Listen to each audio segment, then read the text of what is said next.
Alors ce spectacle, il est dédié à tous ceux qui m'ont délivré ces paroles, parce que là, vous venez d'assister à un spectacle de récits de vie que j'ai collecté dans mon coin à moi, mais je crois que ces récits sont suffisamment universels pour vous avoir touché visiblement.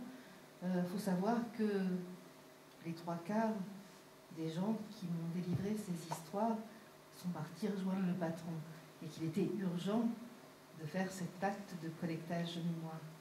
Voilà, donc je pense très fort à eux ce soir.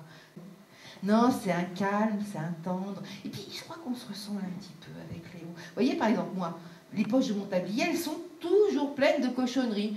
Des bouts de ficelle, des crayons, des paquets de graines à moitié entamés, des listes de courses, des listes de trucs à faire qu'on fera jamais. Enfin bon, avec mon Léo, on a une petite habitude tous les deux. C'est comme un rituel. Quand il vient à la maison, il y a toujours un moment, tous les deux dans la cuisine, il me fait « Hé, mamounette, tu sais ce que j'ai dans ma poche ?» Oui, donc je lui dis « Oui, bien sûr que je sais ce que c'est que les éléphants. » Alors, je ne sais pas si tu sais qu'au début des temps, je vous ai fait, il y avait sur la terre des éléphants noirs, et puis des éléphants blancs, et puis des éléphants noirs. Voilà. Et puis chacun faisait son petit train, et puis ça se passait très bien. Et puis à un moment, on va savoir pourquoi les éléphants blancs n'ont plus du tout supporté les éléphants noirs. Ils les ont trouvés paresseux, lambins, feignants, menteurs, voleurs, très rapidement aussi. Les éléphants noirs n'ont plus supporté les éléphants blancs, ils les ont trouvés autoritaires, prétentieux, détestables, menteurs, voleurs, ce qui fait que, comme tu sais ce que c'est que les éléphants et que ce sont de très gros bêtes, eh ben, les éléphants blancs et les éléphants noirs, ils se sont fait une guerre, et une grosse guerre. Tu saches aussi, je vous ai fait que parmi les éléphants blancs, il y en avait qui n'avaient pas du tout envie de faire la guerre aux éléphants noirs. Alors ceux-là sont montés dans la montagne et ils sont cachés dans la forêt. Il faut que tu saches aussi que parmi les éléphants noirs, ben c'est pareil. Il y en avait qui n'avaient pas du tout envie de faire la guerre aux éléphants blancs, alors ils sont montés dans la montagne et ils sont cachés dans la forêt. Et c'est ainsi que Lise m'a dit, moi, pour mon mariage, on m'avait dit qu'il fallait que je porte quelque chose de neuf, quelque chose de vieux, quelque chose de doux et quelque chose de bleu. Ben oui, quelque chose de neuf pour que notre amour brille comme un sous-neuf. Quelque chose de vieux qui dure longtemps puis qui s'enracine comme un beau chêne dans la terre.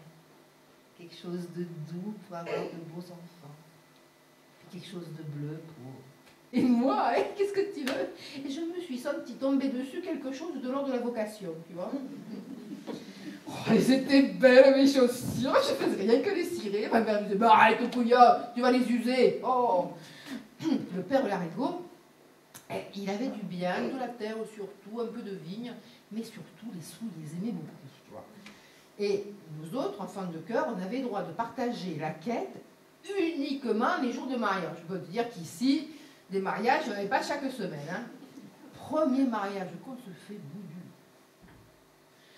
Un garçon d'étable qui s'épouse une fille de ferme.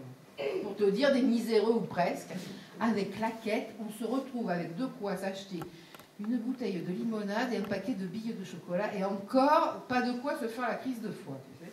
Le second, misère, le second. Le docteur Lespinasse qui marie sa fille unique. L'église, elle était prête à craquer, qu'un peu plus on aurait refusé du monde comme ici ce soir. Ouais.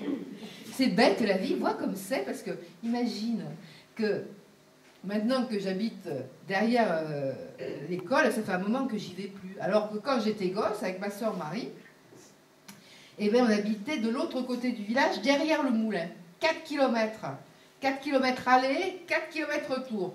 4 km à pied, ça use, 4 km à pied, ça use les souliers. Allez, on fait le 5e. 5 km à pied, ça use, 5 km à pied, ça use les souliers. Je me souviens quand on montait au grenier, je me souviens que tu n'aimais pas la tête de sanglier, quand on passait dessous, tu serrais ta main plus fort dans la mienne. Tu sais, le bouton de ta robe de fiançailles, il n'a jamais quitté la poche de mon jean et il n'y a pas longtemps, j'ai dû dévisser le fil de la machine à laver pour... Oh, mais qu'est-ce qui m'arrive?